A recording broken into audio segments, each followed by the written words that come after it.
What's at stake for the Bills in Week 18? What's up with the Jets? And a big picture discussion regarding the AFC East is coming your way today on Crossover Thursday.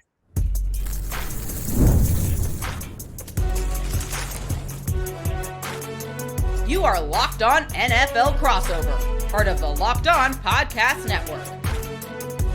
Your team every day. Happy New Year to you, and welcome into this Crossover Thursday episode of Locked On Bills and Locked On Jets. We're both proud members of the Locked On Podcast Network, the #1 sports podcast network. And, of course, we'd like to issue a big thank you, shout out, and welcome to our everydayers. Those of you who never miss a single episode, we appreciate y'all being here very, very much. Crossover Thursday is presented by Prize Picks.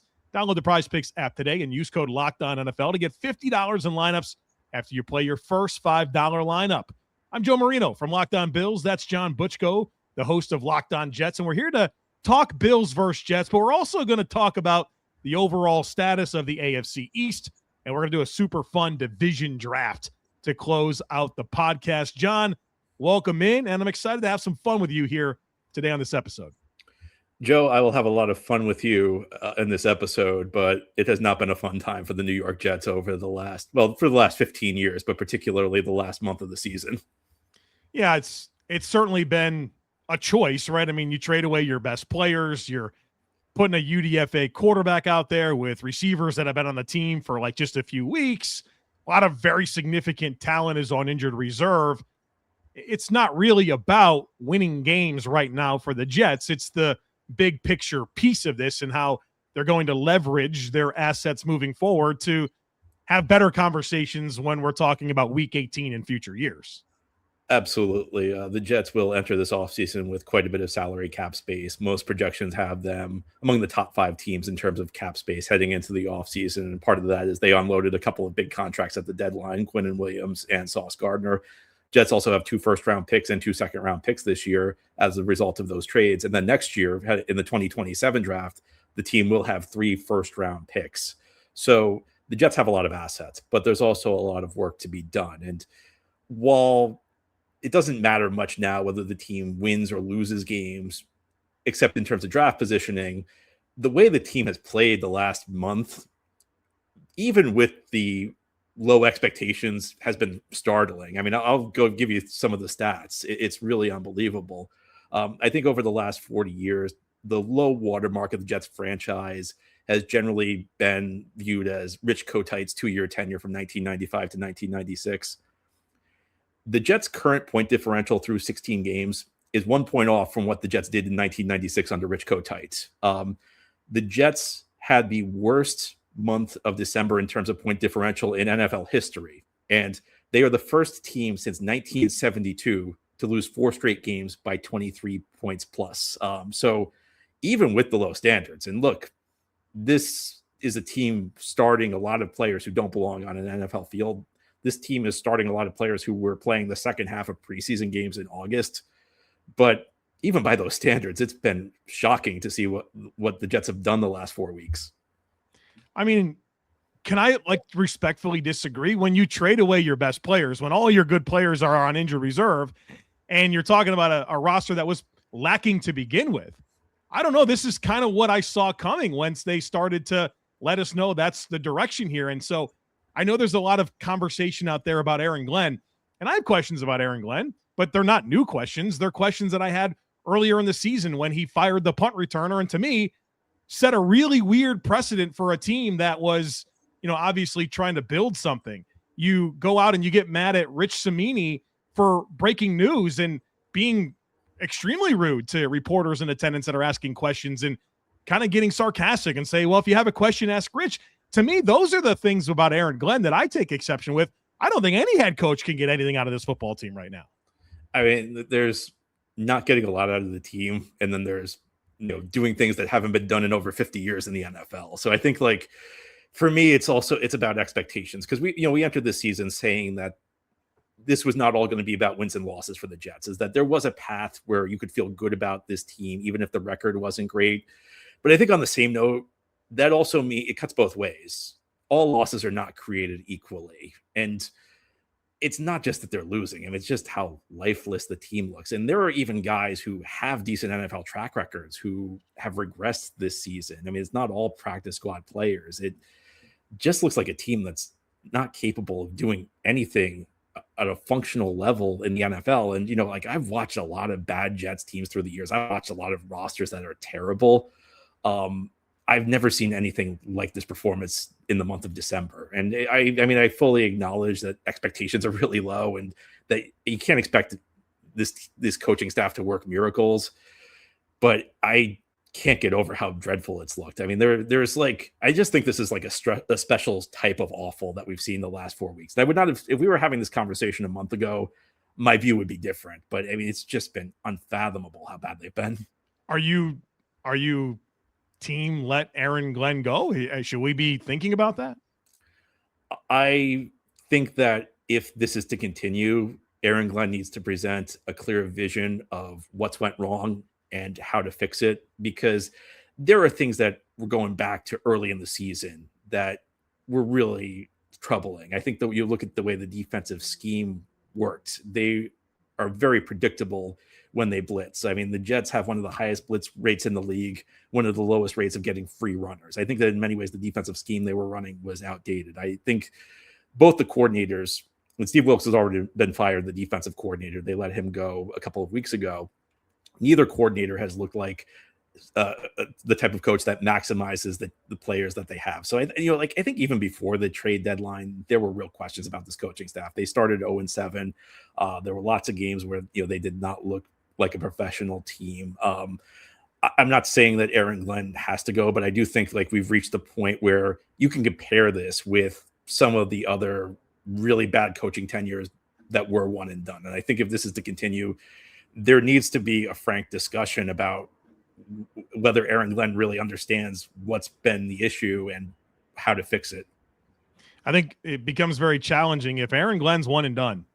I think this has been a challenging position to begin with in terms of attracting candidates. I would be nervous about, what type of coaching talent would be, wanting to come there. I think Aaron Glenn is the legacy coach. Like you look at the Patriots and they had the Gerard Mayo situation and he's one and done. And I supported that. And, Mike Vrabel comes in as the legacy player that comes in and certainly they're looking good.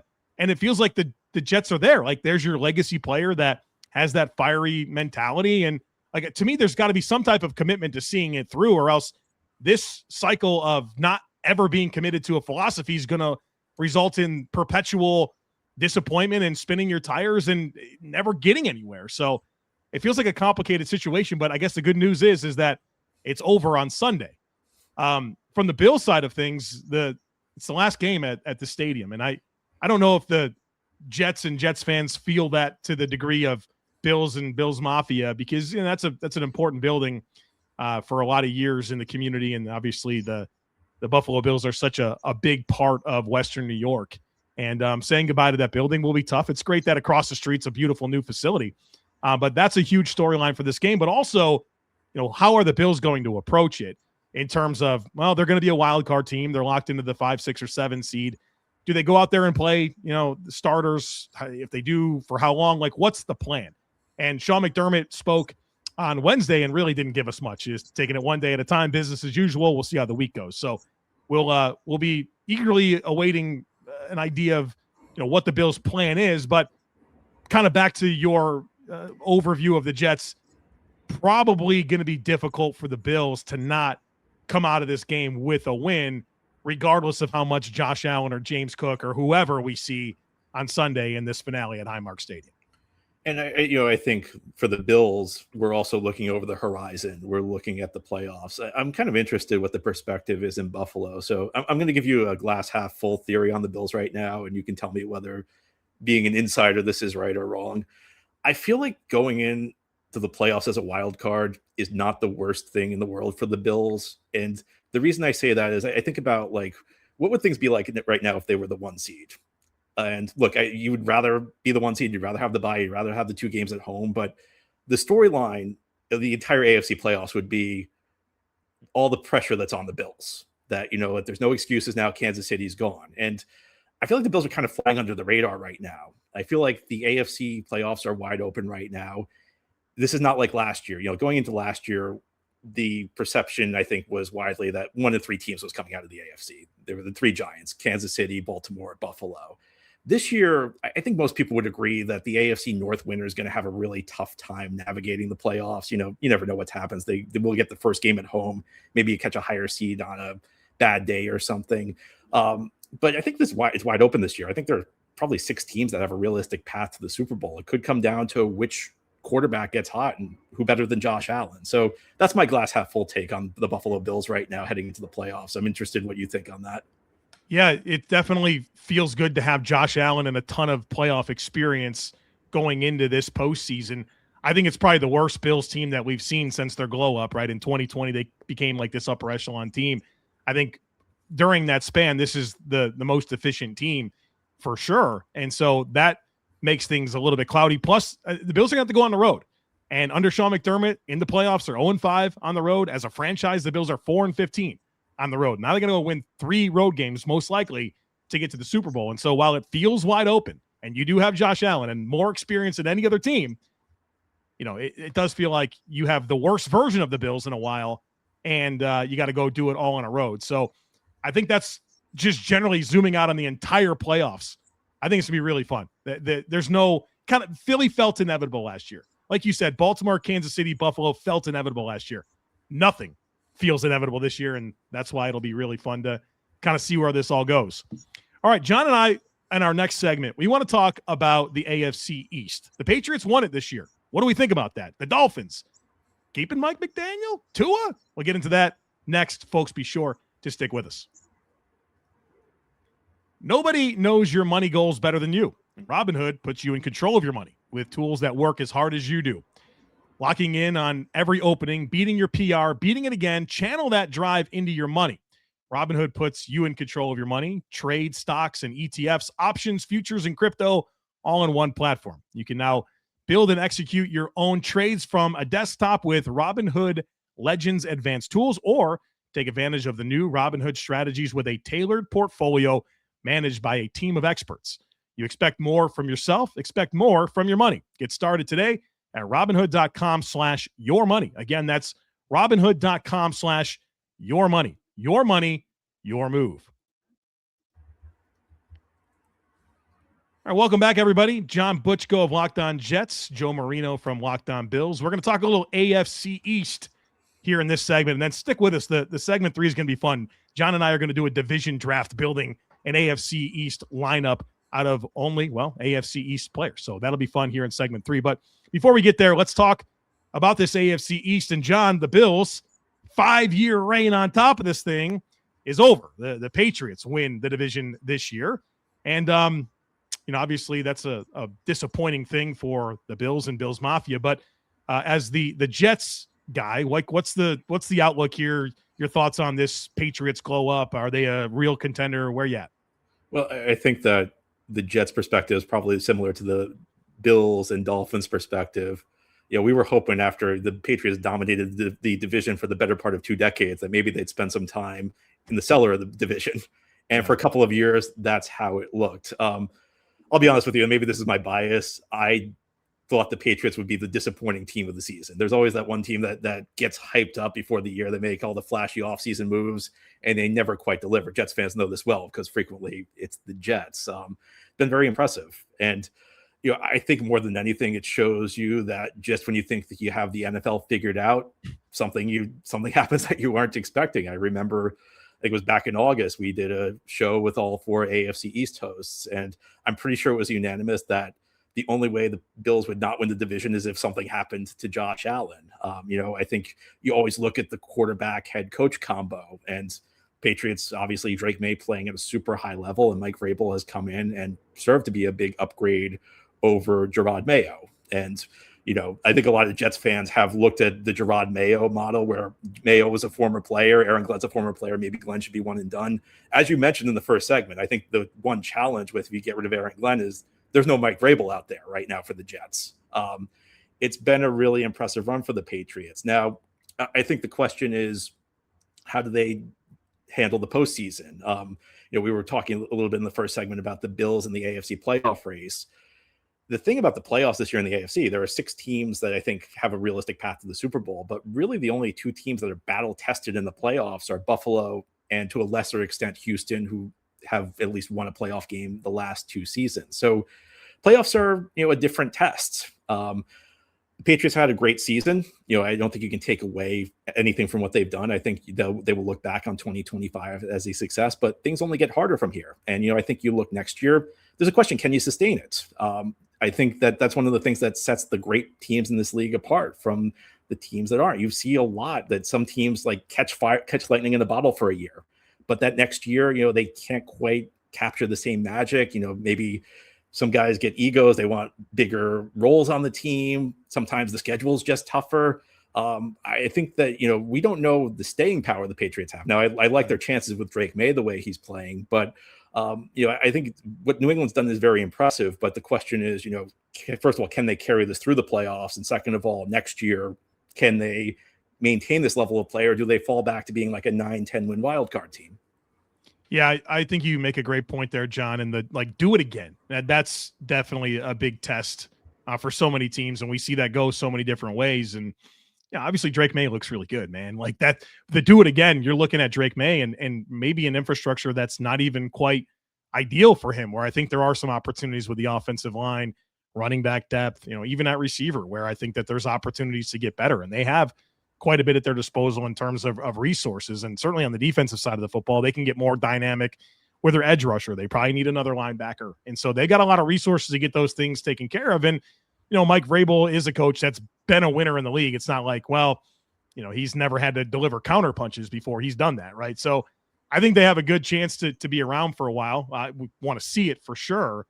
But they got a good thing going. And I think they were the rightful champion this year. It's painful to say that. But ultimately they didn't blow it. That's what it comes down to. They did take advantage of a last place schedule. I'll point this out. While the Bills were playing the Eagles, they were playing the Giants. While the Bills were playing the Texans, they were playing the Titans. While the Bills were playing the Chiefs, they were playing the Raiders, right? Like those are meaningful things. But they didn't blow it. The Bills did. They blew a game to Atlanta. They lost to Miami 30-13. They couldn't get it done. Josh Allen couldn't make the throw against Philly. They couldn't get it done against Houston. So for as much as you want to point to, well, maybe they did have a favorable path, ultimately the Bills had their opportunity to stay on top. They couldn't win the games necessary. And so, I kind of, my message to Bills Mafia is don't be mad at the Patriots, be mad at the Bills. They're the team that couldn't close out games that they needed to close out, including a game-winning drive to Drake Maye in Buffalo, his only game-winning drive of his career. You gave that to him.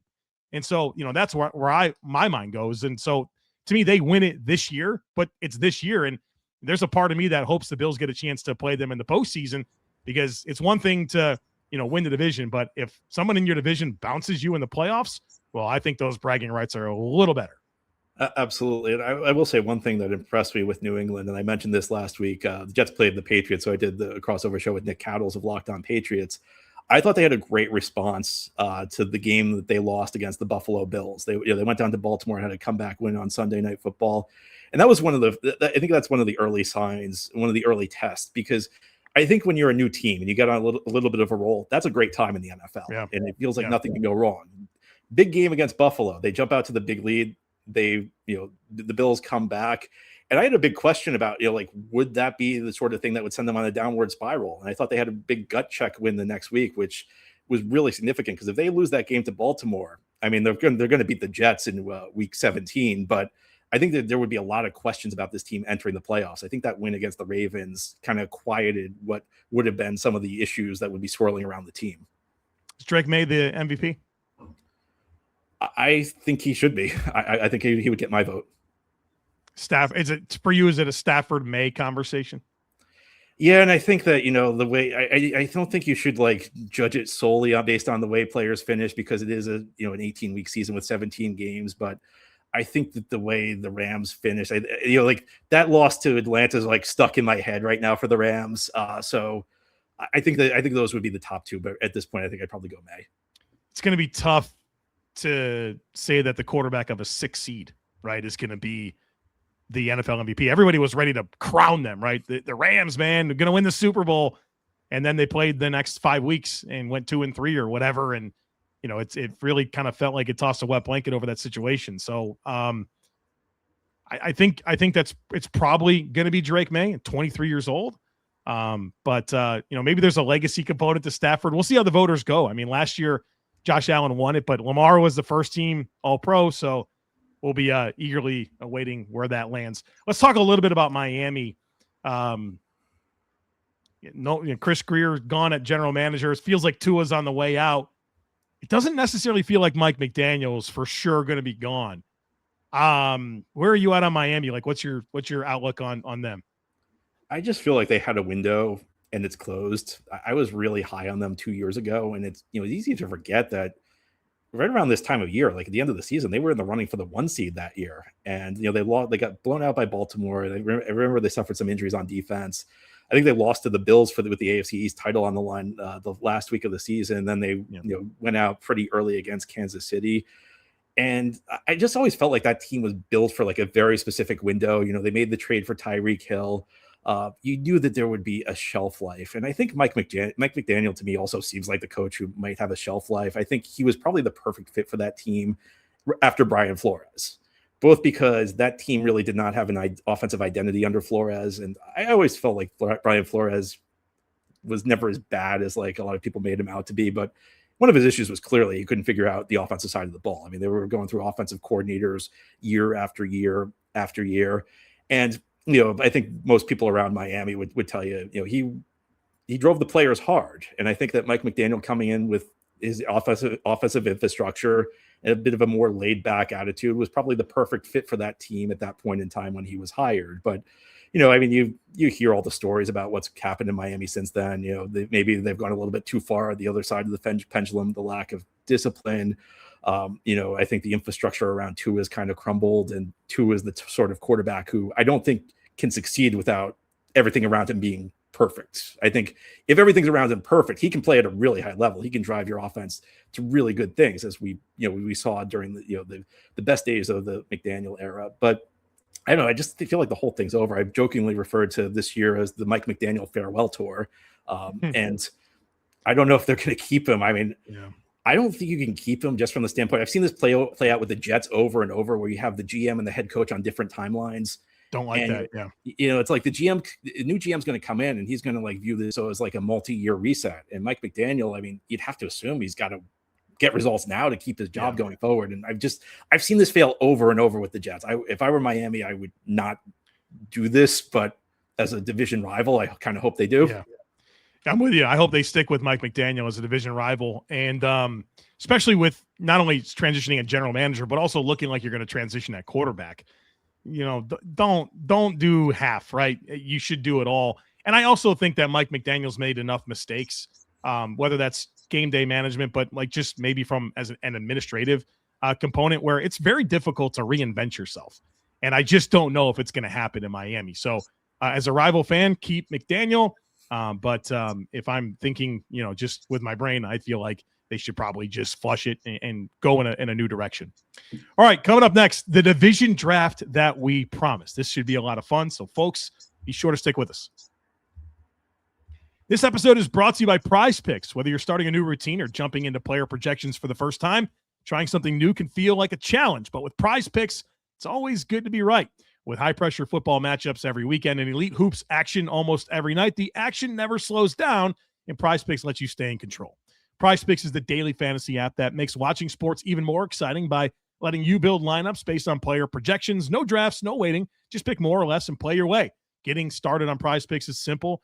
The app is super easy to navigate. It's going to make watching games more exciting, especially when you're following individual player performances, and you're going to love the new early payouts feature. It's a game changer. If a player starts hot, you can cash out before the game ends. So download the Prize Picks app today and use code LOCKEDONNFL to get $50 in lineups after you play your first $5 lineup. That's code LOCKEDONNFL to get $50 in lineups after you play your first $5 lineup. Prize Picks. It's good to be right. All right, John Butchko, let's have some fun here. We're going to do a draft is what we're going to do. And so I'm going to build a team. John's going to build a team. We're going to pick a quarterback, running back, 2 receivers, a flex player offensively, can be whatever you want, a tight end, an offensive line unit, a defensive line unit, a linebacker unit, secondary unit, and we'll see where this goes, see who gets picked, see who doesn't get picked. And I think as I'm kind of the host today as the home team, John, your honors to go first. All right. Well, I'm going to pick Josh Allen to start. So I'm going to rob you of the chance to have Josh Allen. For once, I'm going to have Josh Allen on my team. And Joe, I was thinking about getting really cute with this and playing the whole angle, Drake Maye, 6 to 7 years younger on a rookie contract.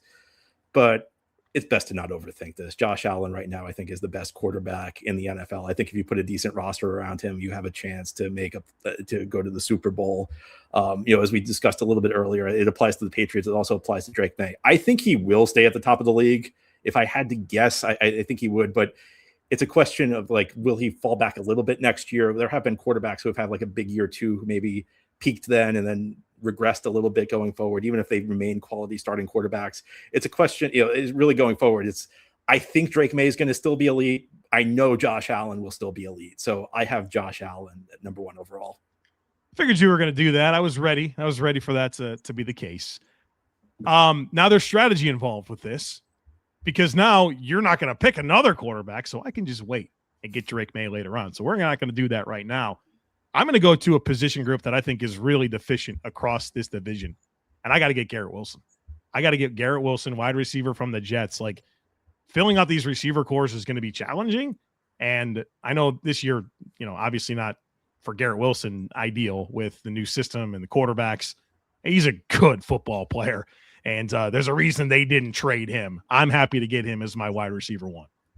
All right. Well, with that in mind, I'm going to go grab Jaylen Waddle then to make sure I'm not locked out of the wide receiver room. Because, that's really, it really becomes slim pickings after Jaylen Waddle. Because I don't want to, if I'm building a team, I don't want Stephon Diggs and I don't want Tyreek Hill. So Waddle's really the only premium receiver left. So I'm going to take him with my second pick.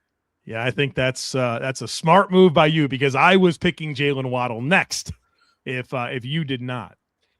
So now I have the chance to go first at a position, and I'm going to go with James Cook at running back. I think there's some other good players here in Devon Achane and Travion Henderson, but I think the diversity of James Cook with his ability to run so many different schemes, the big play potential, it's all there. I think James is he's probably going to win the rushing title this year, and he stands out to me as a running back I got to have. All right, I'm going to pick Devon Achane. I don't want to say this in a way that's disrespectful to Breece Hall, but I think in a lot of ways, I view Achane as the player Jets fans wish Breece Hall was. And I think Breece Hall's a really good player. But again, I had my eye on 2 backs. It was James Cook or Devon Achane. I wanted to make sure I got one of the 2. So with you picking James Cook, I'm going to grab Achane right now. That's strong choice there. I was thinking about him as a flex player, excuse me, for my team. I'm going to go to the offensive line here. I'm going to get the Bills' offensive line. I feel like they stand out in this group. I know the Jets have a lot of really good young players there. I would think a lot about the Jets, but I have a very established group with the Bills. Really good tackle tandem, really good center. We're going to go ahead and secure the Bills' O-line. I was about to take the Bills' offensive line, so good pick, I think. I'm gonna go with New England's offensive line. This is gonna get me a lot of hate from the Jets fan base, because we Jets fans, we love our bookend tackles, Olu Fashanu and Armand Membu. But I don't think the line's completely built yet. I think you have some questions on the interior going forward. You still have a really talented young guy in Campbell in New England's offensive line. I've always been a big fan of Michael Wenu. He was a guy I wanted the Jets to sign when he was a free agent. Also, Morgan Moses, who's just a rock solid guy at the right tackle spot. Jets fans really respect him. He had 2 stints with the Jets. It's tough to fault the Jets for letting him go, because I think Morgan Moses' timeline as a player doesn't really align with the Jets' timeline as trying to build a winning team. And they also drafted Membu in the first round. But of the 2, and again, Jets fans are going to be mad at me for this, I'm going New England's offensive line. Yeah, not a bad choice. I'm going to go ahead and get a tight end. I'm going to go with Dalton Kincaid. I've already have more Bills than I thought I would, because I thought I was going to go Jaylen Waddle with my second pick. We're going to go Dalton Kincaid. Obviously, injuries have been the issue there, but my goodness, when he's on the field, he's really special.